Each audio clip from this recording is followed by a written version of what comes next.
किसानी अमर छाया है।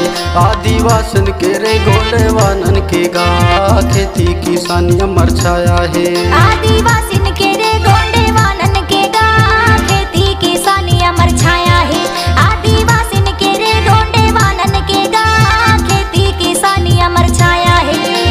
खेती किसानी अमर छाया है ना, खेती किसानी अमर छाया है।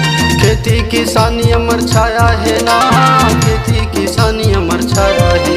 आदिवासिन के रे गोंडेवानन के गा खेती किसानी अमर छाया है। आदिवासिन के रे गोंडेवानन के गा खेती किसानी अमर छाया है।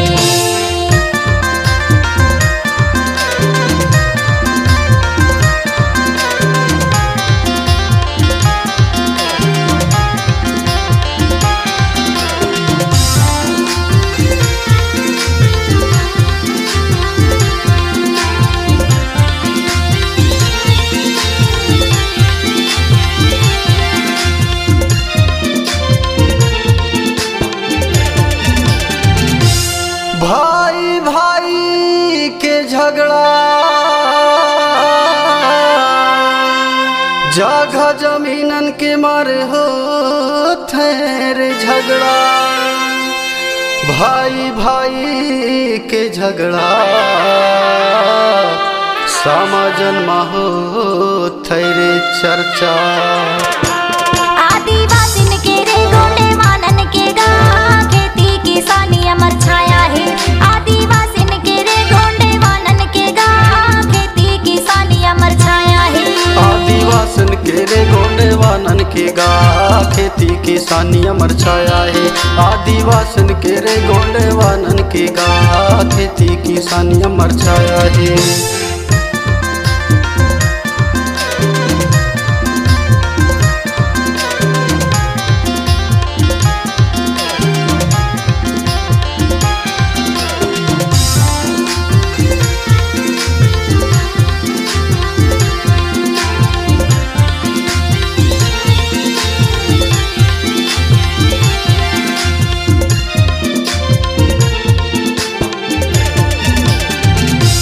सास बहू के झगड़ा,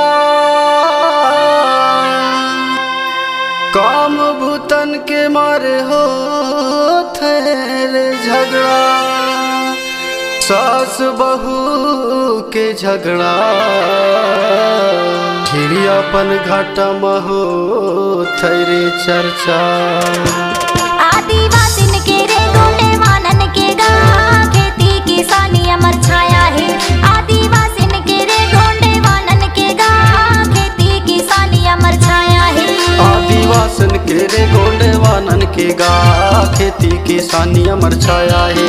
आदिवासिन के रे गोंडेवानन के गा खेती किसानी अमर छाया है।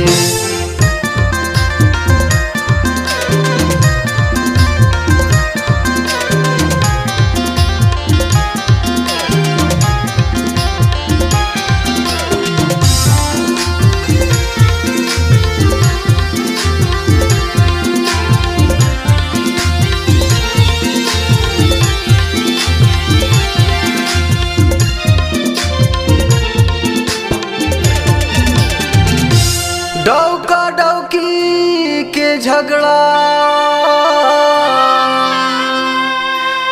सुगा बंधी के झगड़ा। डौका डौकी के झगड़ा मोहल्ला में हो रे हल्ला।